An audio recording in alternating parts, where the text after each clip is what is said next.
Dice la palabra: el que es fiel en lo muy poco, también en lo más es fiel. Y el que en lo muy poco es injusto, también en lo más es injusto. Pues si en las riquezas injustas no fuisteis fieles, ¿quién os confiará lo verdadero? Y si en lo ajeno no fuisteis fieles, ¿quién os dará lo que es vuestro? Encontramos que hay una diferencia entre mi pensamiento y el pensamiento de Dios. O sea, una cosa es lo que Dios piensa, otra cosa es lo que yo pienso. Pero comenzando a caminar en este camino, Satanás nos engaña porque como él ya no nos puede devolver la condenación del infierno, que ya no puede devolvernos a él, entonces ¿qué quiere él? Que ya no vivamos con Cristo en esa unidad de corazón. Aunque ya estamos unidos porque ya el pecado no está, ya somos uno con Dios. Pero Satanás constantemente nos pone pensamientos para que no tengamos ese corazón de vivir en esa libertad en Cristo Jesús. Entonces viene como una serie de cosas en las cuales todos hemos caído. Vamos a mirar primero Romanos capítulo 3. Romanos capítulo 3.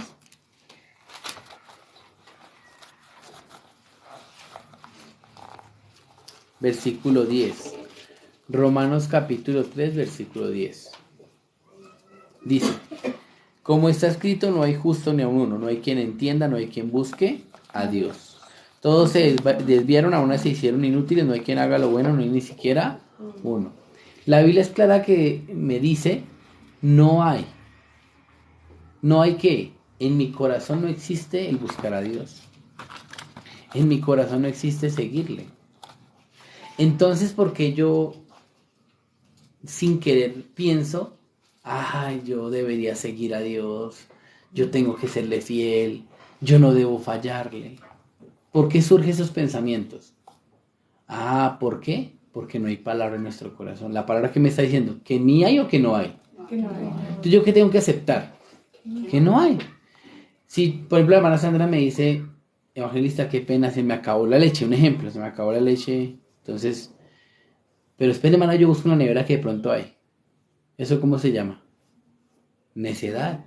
¿Qué me dijo la hermana? No hay. No hay. ¿Y yo para qué busco un té en la nevera? Porque soy necio. Entonces, si en mi corazón no existe el seguir a Dios, si en mi corazón no existe buscarle, porque yo insisto buscar en mi corazón eso. Ay, hoy no tuve el corazón para esto, hoy no tuve el corazón para lo otro. ¿Y quién lo tiene? Entonces, porque yo estoy buscando lo que no hay. ¿Y sabe qué es lo más tremendo? Buscando eso me condeno. Ay, ¿sí ven? Yo debía haber hecho eso. ¿Sí ven? Yo defraudé a la iglesia. Yo defraudé a los pastores, a los evangelistas que se fueron con un corazón así, confiando de que nosotros íbamos a caminar juntos. Por eso yo no sirvo para la iglesia. Yo mejor me quedo en mi casita, porque eso yo para qué sigo defraudando a Dios.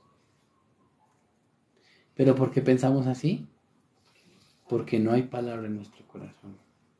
Claramente dice diciendo, no hay. ¿Para qué buscas lo que no hay? Necios somos. ¿Sí o no? Luego en San Marcos 7 dice, San Marcos 7, versículo 20.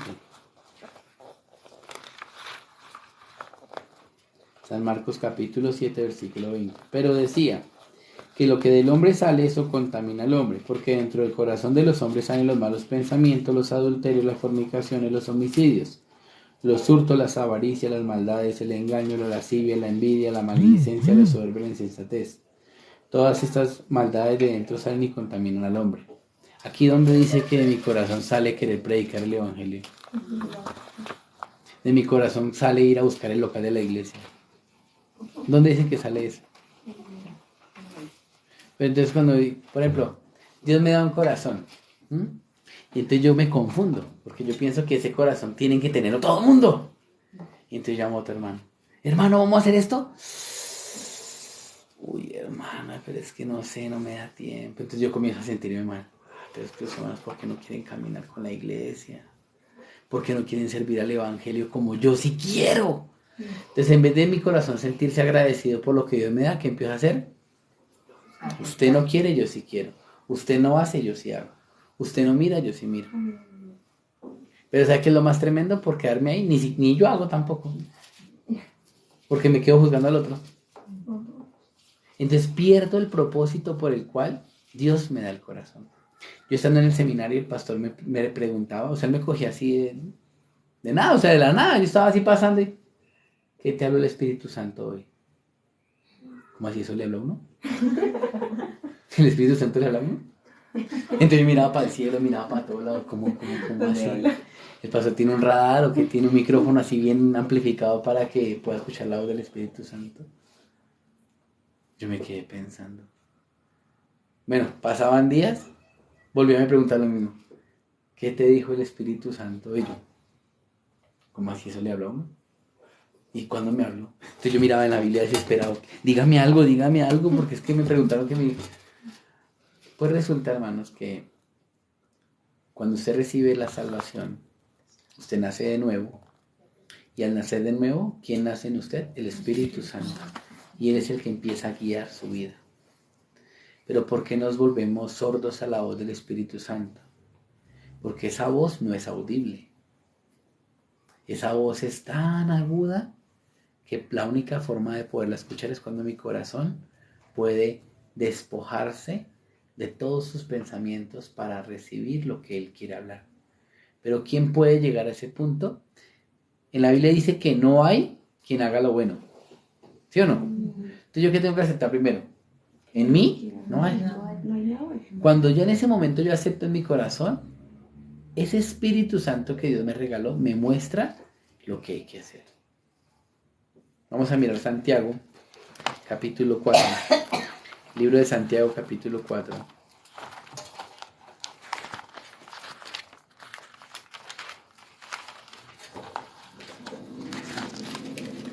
Versículo 1.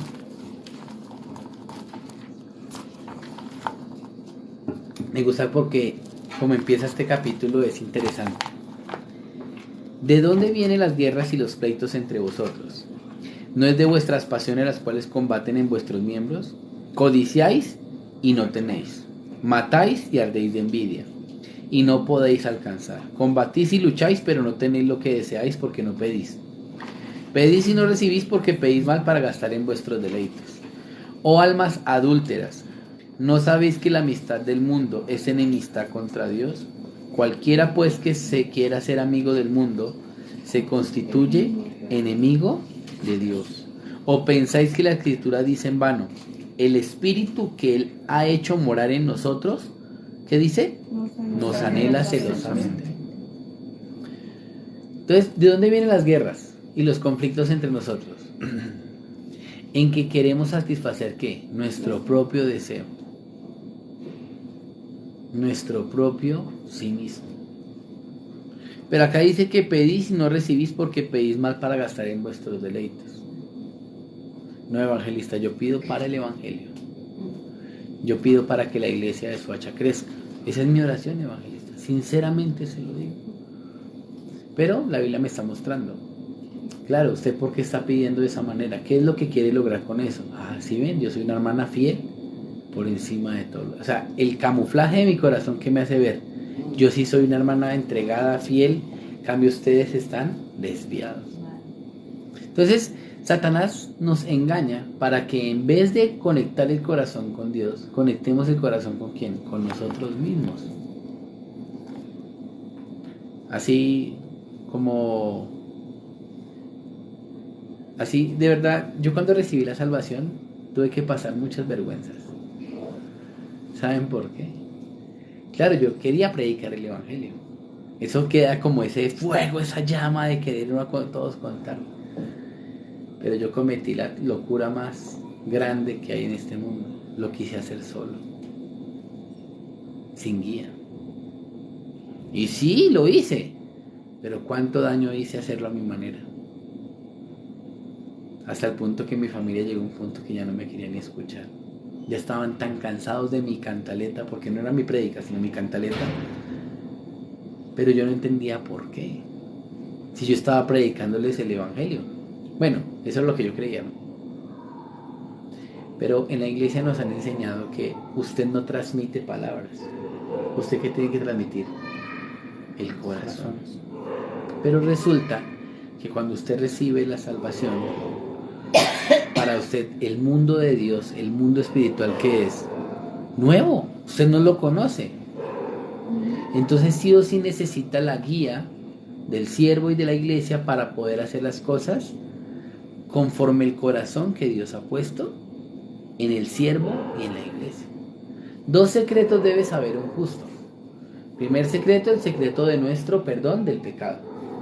Y el segundo secreto, ¿saben cuál es? ¿Cómo se llama? El secreto de la iglesia. Una joven me llamaba y estaba muy molesta porque con los jóvenes que estaba trabajando hacían las cosas a su manera. Entonces ella se molestó con ellos. Y ella les decía, así la iglesia no enseñaba. Entonces la otra joven le refutaba. Usted quiere venir ahí, ¿quién impone lo que la iglesia hace? Aquí estamos en... O sea, empezó esa discusión. Entonces yo le llamé la atención a la primera joven que estaba enojada con la que no hacía conforme a la iglesia. Le dije, ¿tú quién eres para enseñarle a ella? Eso que tú has recibido, eso que tú tienes no es tuyo. Tú recibiste una formación, tú recibiste una capacitación, eso no era tuyo, eso era de quién, de la iglesia. Pero está rodeada de personas que no conocen la mentalidad de la iglesia. Entonces, en ese caso, en ese ambiente, ¿qué tienes que hacer? De eso que recibiste, transmitir. Pero no con un corazón de juzgar, sino con un corazón de compartir. Ellos no tienen lo que yo tengo, yo quiero que compartirles este corazón. Pero en vez de querer compartir el corazón, ¿qué quería hacer? Yo quiero que ustedes aprendan, yo quiero que ustedes lo hagan porque es que la iglesia me enseñó así. ¿Y sabe qué es lo que sucede, hermano? La persona que escucha, ¿sabe cómo escucha? Esa iglesia, en esa iglesia no hay amor. Hay un caso, personalmente me pasó. Yo llegué un día, yo era recién salvo, y un hermano me dio un comentario acerca de que yo no conozco el corazón de Samoní, así me lo dijo. Entonces yo me quedé confundido porque entonces o sea, yo no sabía cómo conocer el corazón de Samoní, pero él me dijo que yo no lo conocía. Y eso me generó un malestar en mi corazón, hasta el punto que yo ya me quería ir de la iglesia por eso. Pero me fui a Samoní a preguntarle, Samoní, es que yo no conozco su corazón, el hermano me dijo esto, así. Cuando le comenté, Samoní se enojó mucho. ¿Quién te dijo eso? Y salió corriendo a buscar a ese hermano, porque me hizo decirle el nombre. Y delante de mí, desde toda la iglesia, empezó a exhortarlo. ¿Usted por qué le habla al hermano así? Ni usted tampoco conoce mi corazón, porque dice a él que él no conoce el mío. Y cuando le dijo un comentario más fuerte, usted es salvo hace mucho tiempo, pero nunca ha hecho vida de creencia. ¿Qué le va a enseñar a él? Entonces yo ese día descubrí, la vida de creencia es algo muy importante. Entonces después de que usted recibe la salvación, usted recibe ¿qué? La libertad de su pecado. ¿Amén? Amén. ¿Para qué fuimos libres del pecado? Una pregunta, ¿no? ¿Para qué fuimos libres del pecado? Pues para que no tengamos más condenación y para no ir al infierno y no al cielo, ¿no? Vamos a ver San Mateo capítulo 1. San Mateo capítulo 1, esta es la respuesta. San Mateo capítulo 1. Primero el versículo 21. Amén. San Mateo capítulo 1, versículo 21. ¿Cómo dice? Y dará a luz un hijo y llamará su nombre Jesús porque él salvará a su pueblo de sus pecados. ¿Y ahí se acaba el capítulo? No. ¿O sigue? Sigue. Y sigue hasta donde, hasta el versículo 23. Bueno, sigue más, pero el versículo 23, ¿qué dice? He aquí una virgen concebirá y dará a luz un hijo, y llamará su nombre Emmanuel, que traducido es Dios con nosotros. Entonces, si esta mano somos nosotros, si esta mano es Dios, y esto es el pecado, Cristo quitó el pecado, ¿amén? Amén. ¿Para qué según la Biblia? Para que seamos uno. ¿Cómo? Estar con nosotros. Para hacernos uno con Dios. ¿Cuál es el propósito de mi salvación? Estar con Dios, vivir en Dios. Pero el que no conoce el propósito de la salvación, ¿qué piensa? Pues ya no tengo pecado, ya nada me condena, hagamos como quiera. Eso no es la Biblia. Eso no enseña el Evangelio. Usted recibe la salvación, ahora ¿qué tiene que aprender? A vivir en Dios. Mucho tiempo vivió en su pensamiento, mucho tiempo vivió a su manera. Ahora ¿qué tiene que hacer? Botar eso y empezar a vivir como en Dios, como Dios quiere que usted viva. Y no solo dice eso, en Efesios, vamos a mirar qué dice en Efesios, capítulo 2, versículo 10. Me lo dice más detalladamente. Efesios 2:10, como dice: porque somos hechura suya, amén, creados en Cristo Jesús, ¿para qué? Para hacer como quiera. No, para buenas obras. ¿Y cuáles obras? ¿Las que yo voy a preparar? No, las que Dios preparó de antemano. Entonces, en la vida de creencia, ¿yo qué tengo que hacer? Nada. Solo seguir la guía que Dios ya estableció. Ya Dios dio una directriz, ya Dios dio un camino. ¿Y ese camino dónde está plasmado para mi vida? En el siervo y en la iglesia. Porque una persona sufre en su vida de creencia. Porque la quiere hacer como solito, a su manera, sin la guía ¿de quién? Del siervo y de la iglesia. Pero luego esa persona se está quejando, ¿por qué esto? ¿Por qué lo otro? Pero yo me haría una pregunta en vez de esto: ¿quién me mandó a hacer eso? ¿Quién me dijo que hiciera eso? Pastor, a veces cuando nos interviene y me nos pregunta: ¿quién te dijo eso?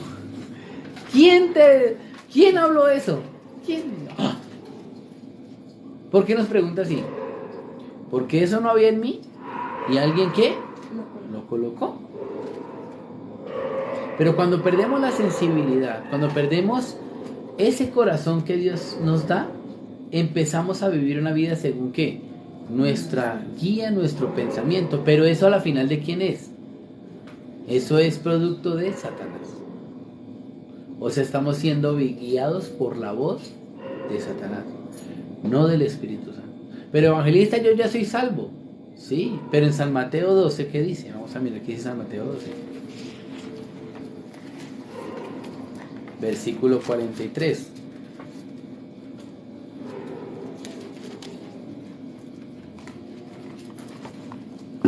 San Mateo capítulo 12, versículo 43. ¿Lo tiene? Sí.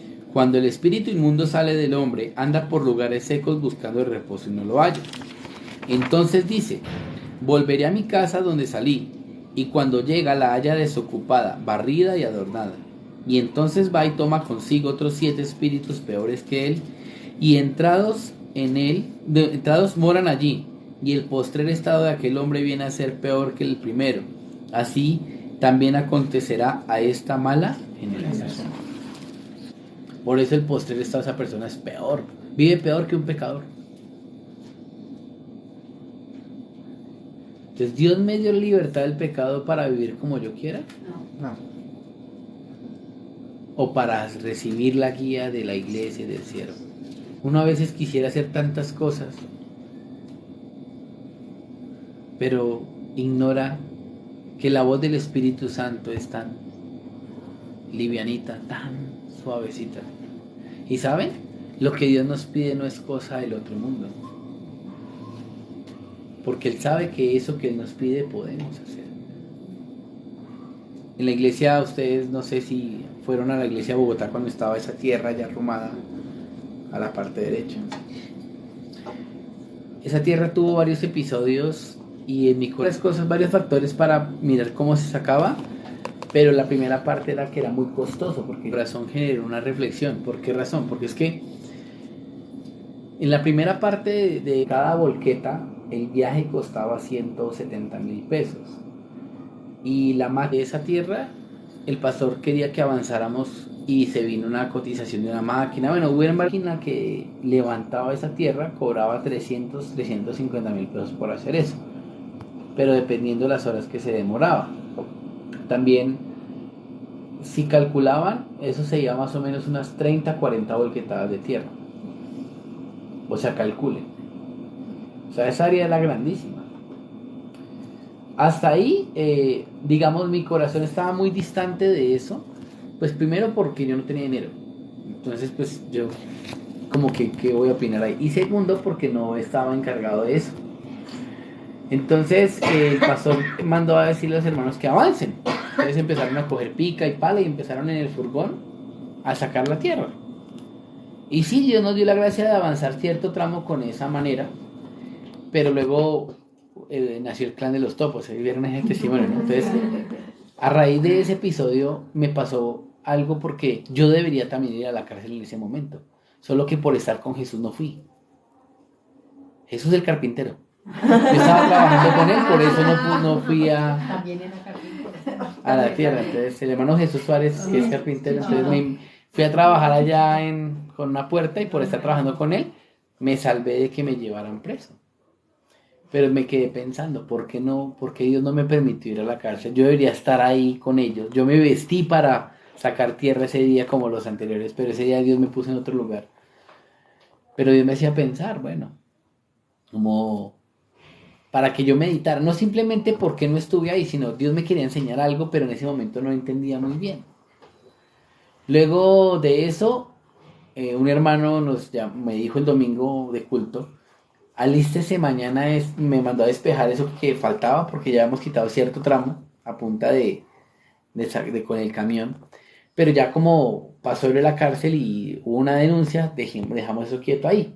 Entonces el hermano me dijo, alístese mañana, despeje eso, como suelte esa tierra para subir a paleadas en una volqueta. Yo como no tengo calculado en mi cabeza la dimensión de cuánta tierra cae en una volqueta, pues yo le dije a los seminaristas que liberaran esa tierra. En ese momento, ya el pastor Juan había dicho al pastor Ricardo y a mí que éramos encargados de la iglesia, de todos los asuntos de la iglesia. Y él le dijo a los seminaristas que no me pregunten nada a mí, con ellos. De aquí en adelante ellos resuelven.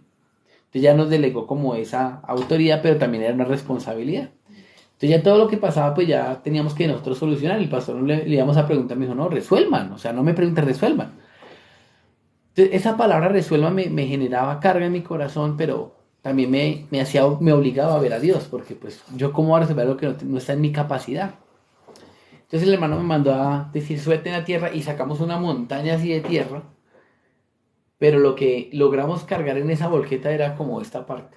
Tocó llamar 2 volquetas más y a punta de pala cargarlas. Eso fue muy demorado, pero lo que pasó esa vez fue que un seminarista con la pica, soltando la tierra, le pegó una picada a la piedra que había enterrada, se devolvió la pica y le machucó un dedo y se la abrió. Entonces yo me quedé otra vez pensando, bueno, lo de la cárcel, ahora se machucó el seminarista. Dios, ¿usted qué me quiere hablar? Eso ya no es una coincidencia. Algo me quiere decir el Señor, pero yo como estoy como pensando en otra cosa, no puedo pensar bien y no estoy escuchando la voz de Dios. Entonces luego Dios me hizo reflexionar. Ni los impíos hacen eso como tú piensas hacerlo. ¿Ellos qué hacen? Buscan la manera para hacerlo mejor. Y aún no confían, no me conocen, no confían en mí, pero buscan algo mejor. Tú que eres mi hijo, ¿por qué piensas tan superficialmente, como tan mediocremente? Como si no tuvieras un padre. Yo me sentí exhortado por Dios. Entonces al otro día me fui a buscar la máquina para levantar la tierra y hablé con el anciano para preguntar. Pero uno realmente, ¿cómo tiene que negociar? ¿Con plata o sin plata? Con plata, porque uno saca un presupuesto, con base en el presupuesto, pues uno hace algo. Pero yo no tenía presupuesto, tampoco sabía cuánto valía y empecé a preguntar. Entonces el señor me dijo, fue y miró la tierra y me dijo, por sacarle eso le cobró 300,000 pesos. Y no, es que no le puedo dar 300, tengo 200. Pero tampoco tenía 200, pero le dije, tengo 200. Ay, que no. El hecho es que no cerramos el negocio con él. Pero seguía faltando, o sea, sin esa máquina no se podía avanzar porque pues a punta de pala podía surgir otro accidente. Entonces un joven de la iglesia salió y dio una vuelta y a las 2 cuadras de la iglesia están haciendo una construcción y ahí estaba esa máquina, se llama Bobcat, que es una maquinita que levanta la tierra. Y él fue y lo buscó y dijo que sí, que iba a ir, pero esa vez no fue. Al otro día fui y lo busqué y lo llevé allá a la iglesia y empezó a mirar. Le dije, solo tengo 200.000 pesos para hacer ese trabajo. Y cerramos el negocio con 200. Ahora el problema es de dónde me consigo los 200.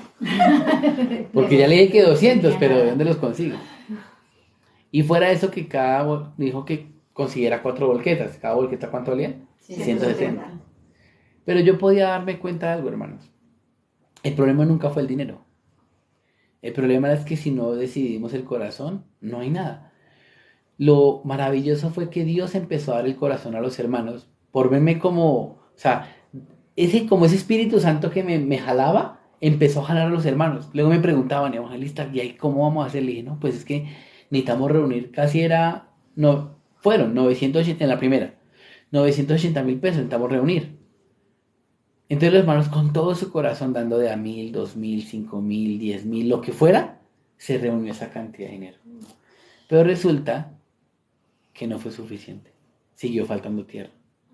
Faltaron 5 viajes más de tierra. Pero de esa primera sobraron 350.000. Entonces yo le dije al anciano, tengo 350.000, ¿qué hacemos? Dijo, no, pero es que no hay plata. Y dije, no, pues yo sé que no hay, pero ¿qué hacemos? ¿Avanzo o no avanzo? Bueno, avance. Volví, hice otra cotización. Seguí buscando. Y el martes ya tenía 500.000 pesos. Entonces quería hacer un negocio redondo, pero con 500.000 pesos. Pero se reían de mí. 500.000 no alcanza. Se reían. Pero resulta que logré así y ya tenía 600. Cuando tenía 600, el anciano me dijo, yo pongo el resto, hagámosle.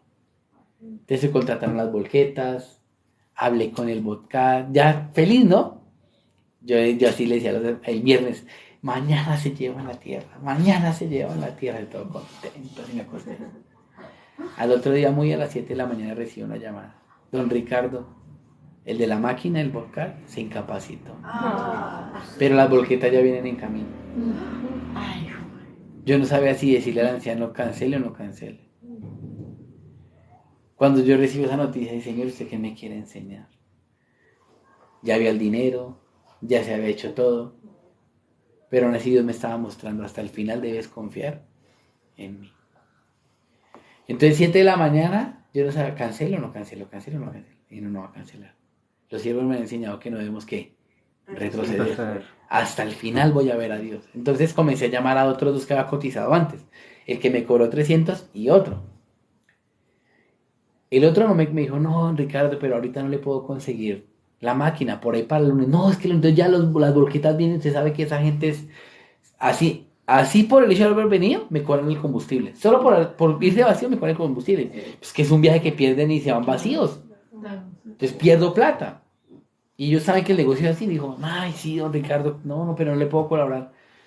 Luego llegó el anciano. Anciano, ore por mí, ¿qué pasó? La máquina me canceló. No, pero ya la volqueta viene. No, anciano, vamos a ver a Dios, no me preocupe. Vamos a ver a Dios. Y llamé a otro señor. Don Ricardo, ¿cómo está? No, se llamaba Don Juan. Don Juan, necesito la máquina para... Don Ricardo, justamente salgo ahorita para el 7 de agosto a conseguirle un repuesto a la máquina porque la tengo que... Bueno, que él tenga que darme un repuesto. Le dije, don Juan, no hay posibilidad de que tenga esa máquina al mediodía lista. Uy, don Ricardo, pero me coge a quemar ropa, no sé qué es, y se mal. Mire, don Juan, usted sabe cómo son los volqueteros. Vienen en camino, me llegan aquí al mediodía. Y si no les tengo esa máquina para subir a tierra, ¿yo qué voy a hacer? Ya lo llamo, me colgó. Como a los 20 minutos. Listo, don Ricardo. Me voy a hacer esa vuelta y allá le estoy, téngame todo listo. Le llegó yo, gloria a Dios. Efectivamente llegó, rastró todo lo que faltaba, lo peló, lo puso hasta bonito. Pero yo que me pude dar cuenta, hermanos. O sea, el hecho no es tener las cosas. Es que si a mí Dios no me da la gracia, aunque tenga el dinero, nada puedo hacer. Tenía el dinero para pagar eso. Pero si no estaba la máquina, ¿de qué me sirve? ¿Qué hago con eso? Nada. Pero Dios me enseñó. Guardaste mi palabra. Entonces, ¿qué se refiere en lo poco? Guardar esa palabra que Dios me da, aunque la situación, aunque la circunstancia no se vea así. ¿Quién dijo que iba a haber sed en Soacha? ¿El pastor Juan? No, Dios. ¿Quién dijo? Dios. Dios. ¿Qué tengo que hacer yo con esa palabra? Creer. Guardarla. Guardar esa palabra, atesorarla. Ese Dios que dijo que iba a haber iglesia en Soacha, ¿ese Dios va a tener el local de Soacha o no? Amén. Ese Dios que dijo que iba a haber iglesia, ¿van a levantar los hermanos de Soacha? Amén. Pero ¿por qué me desespero en el camino? ¿Por qué me desanimo? Porque voto esa palabra. Menosprecio esa voz que Dios, ¿qué? Me regaló. ¿Cuánto hemos orado porque el evangelio se extienda hasta los rincones, empezando por Bogotá? Saben que Soacha ya es distancia. ¿Cuánto hemos orado por esto? Para que tengamos sede acá. Y que en vez de guardar eso, ¿qué hacemos? Votamos. ¿Y saben qué es lo más triste? Que queremos unir el corazón entre todos en vez de unir nuestro corazón con Dios. Estos dedos de la mano, ¿por qué pueden hacer esto así? Porque están juntos. ¿Juntos? ¿Pero qué los une? La mano. La mano. Si cada uno de ustedes se conecta a Dios, van a trabajar así, miren. Pero si ustedes se quieren conectar entre sí, pues nunca van a hacer nada. Y se van a cargar y se van a frustrar. Porque así no funciona. Yo me conecto con Dios, usted se conecta con... Todos nos conectamos con Dios. ¿Dios qué hace? ¿Yo qué hice? Me conecté con Dios. El siervo que quería, que se sacara o sacara la tierra, que se sacara. Yo me conecté con ese Dios que le dijo al siervo que se sacara. Pero a su vez, ¿qué hizo Dios? Todos los que se conectaron con ese corazón, se hizo realidad eso. Aunque no había dinero, aunque hubo dificultad, pero ¿se logró o no se logró? ¿Cuántas cosas más podremos lograr si unimos el corazón? Pero a veces Satanás nos engaña. ¿Sí o no? Usted tiene que hacer esto, tiene que hacer lo otro. Mentira. La vida de creencia no es usted cuánto hace, sino cuánto Dios hace a través de usted. Pero no como quiere pensar. Yo debo servir al evangelio, yo debo ser fiel, yo no debo fallarle al evangelista. Mentira de Satanás. Yo sí debo tener corazón para el ensamble. Yo sí debo tener corazón para la iglesia. ¿Quién dijo eso? Satanás. Pero si yo me uno con el propósito que Dios estableció en Soacha, si yo me uno con ese corazón, el resto de cosas son añadiduras. Amén. Pero por buscar la añadidura quedamos cansados. Yo estuve en Medellín 5 años, pero antes de ir a Medellín, yo había escuchado la historia de esa ciudad. Para que se estableciera el evangelio ya no fue fácil. Esa iglesia se abrió 10 años atrás, con el pastor Giovanni. Cuando el pastor Giovanni abrió la sede, él me contaba, de verdad, como esa mentalidad tan fuerte de ellos no permitía que el evangelio entrara tan fácil. No fue fácil establecer la iglesia. Luego fue otra pareja de evangelistas con su familia. Intentaron desarrollar la iglesia, pero lamentablemente Satanás engañó sus corazones para que vieran más la situación que a Dios, y que prefirieron hacer apartarse del evangelio. Entonces la iglesia tuvo que estar cerrada casi por 4 años. Luego enviaron a otro evangelista, y este evangelista, pues, Dios le dio un corazón para sacudir, revolcar esa tierra que estaba quieta, y pues lamentablemente los hermanos no recibieron como esa intervención de Dios con agrado, y en vez de recibir de parte de Dios, también contra el evangelista. Y luego me envían a mí. La primera ciudad que yo voy inexperto en muchas cosas, pero viendo ese ambiente yo me sentía cargado. Pero el siervo me decía, si no vas a vivir por la fe, mejor muérete. No me dijo nada más. Ese fue el gran consejo que me dio. Pero eso me obligó a ¿qué? A únicamente apoyarme en Dios. Entonces yo le pedí a Dios algo. Señor, yo solo quiero una cosa: el tiempo que usted me permita estar aquí, que se establezca la iglesia, que ya cuando las personas vean que hay una iglesia. Y lo primero que Dios me permitió fue recordar el testimonio del pastor Juan cuando él trajo el campamento mundial a Latinoamérica. Él testificaba que el corazón del pastor Juan estaba en África. Y él decía que va a morir en África. Y el pastor Juan quería trasladar ese corazón a Latinoamérica. ¿Cuál fue el puente? El campamento mundial. Pero cuando él decidió hacer el campamento mundial, todos le dieron la espalda. Ningún ministro estaba de acuerdo. Es una locura. O sea, lo trataron de loco. Pero él, siguiendo la voz de Dios, avanzó y se hizo el campamento mundial en México, donde se inauguró en Latinoamérica nuestro campamento mundial, que hoy en día podemos tener acceso en Perú, Bolivia y hasta Colombia. ¿Sí o no? Así es. Yo, escuchando el testimonio, dije, debo trasladar el corazón del pastor Juan a Medellín. Entonces hicimos un gran seminario bíblico con el pastor Juan. Fue un desastre, pero Dios ayudó. Pero se hizo. Se cometieron muchos errores, pero a través del seminario bíblico Dios trabajó grandemente. Luego hicimos un CLF, y en ese CLF dejé al pastor tirado. O sea, imagínate, al expositor lo dejé tirado. Todos llegaron a la casa a almorzar menos el expositor. No, de verdad. Para mí fue, yo me quería esconder. Pero a través del CLF, una hermana recibió salvación. Y por medio de esa hermana, Dios empezó a abrir el camino del evangelio allá. Esa hermana nos llevó a predicar el evangelio a todo lado, así. Luego, la jefe de esa hermana recibió también salvación.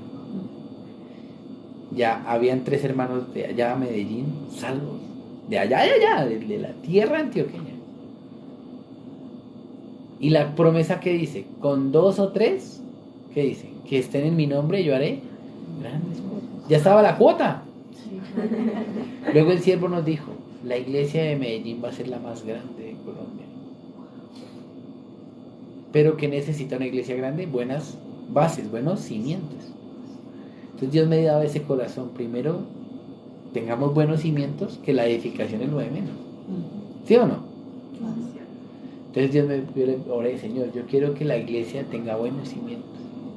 También no teníamos local, también eran dolores de cabeza.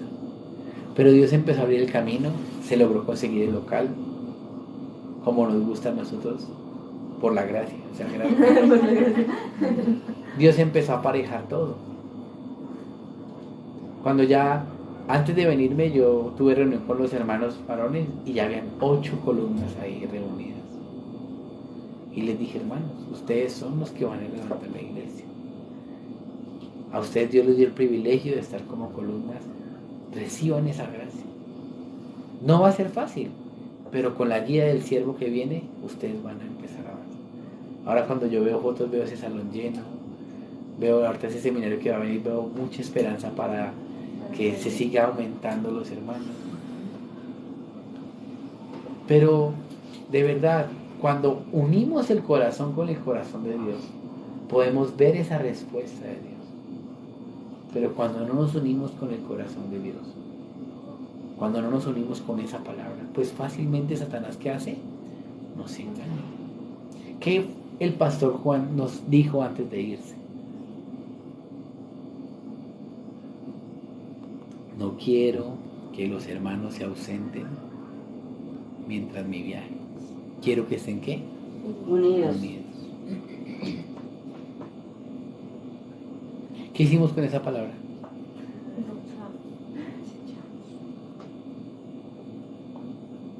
Entonces el problema aquí no es la situación.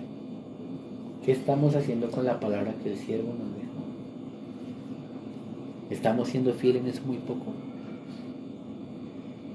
Claro, quisiéramos ver el gran local de Soacha, pero si en lo más poquito no podemos recibir, ¿cómo vamos a ver eso?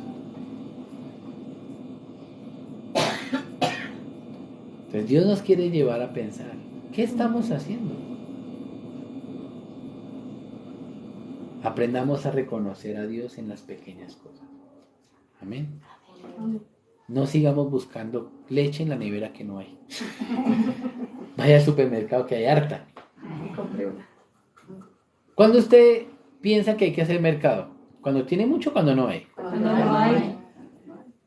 Si en mi corazón nunca ha habido esperanza, nunca ha habido la fe, por eso debo constantemente leer la Biblia, constantemente escuchar el devocional, constantemente congregarme, porque claramente que no hay. En mí no hay.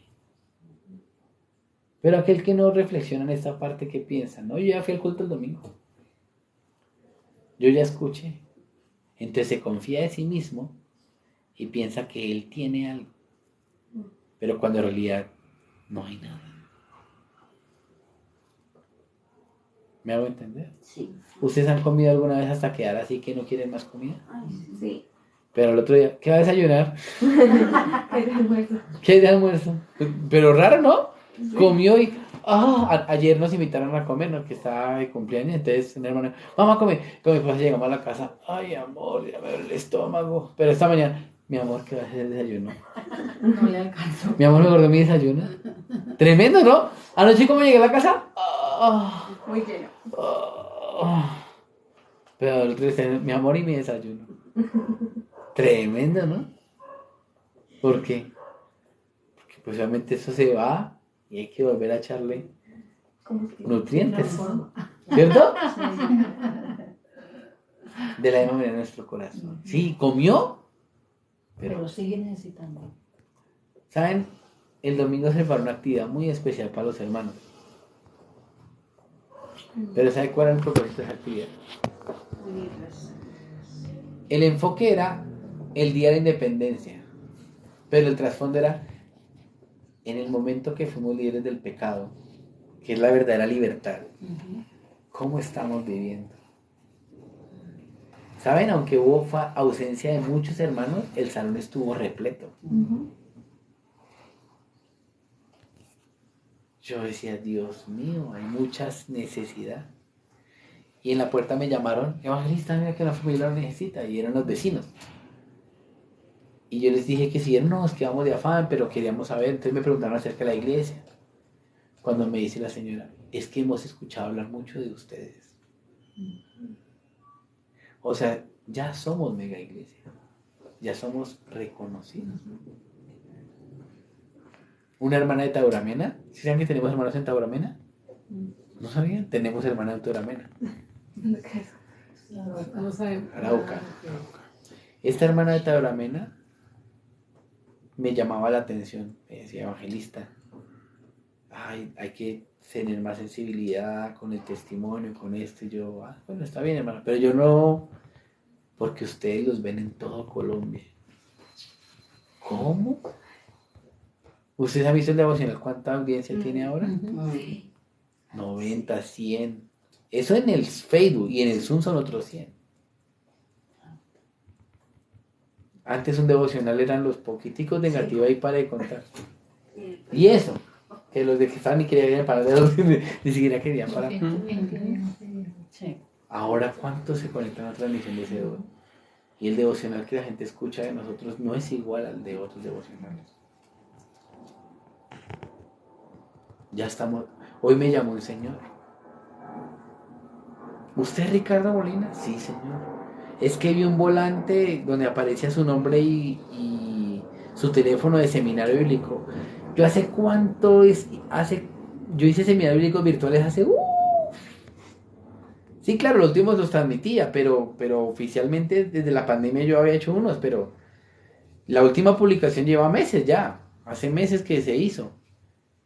Es que vi una publicación que me interesó, dice seminario bíblico, así, así. Explíqueme un poco qué es eso, entonces le comencé a compartir. Dijo, yo soy del movimiento misionero, pero quiero aprender con usted sobre ese seminario. Ya tenemos para la otra semana reunirnos de manera virtual. Entonces yo me estoy dando cuenta, de verdad, Dios está abriendo el camino. Pero ¿quién es el que se está quedando? Ya para ir cerrando Éxodo 14.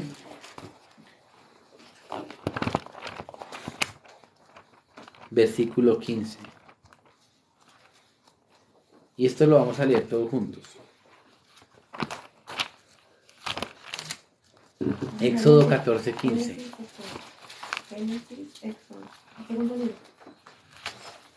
Éxodo 14, versículo 15. Amén.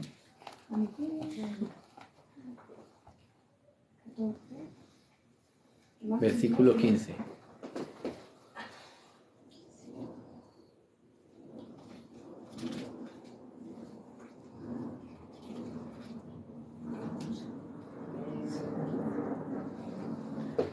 la cuenta de 3.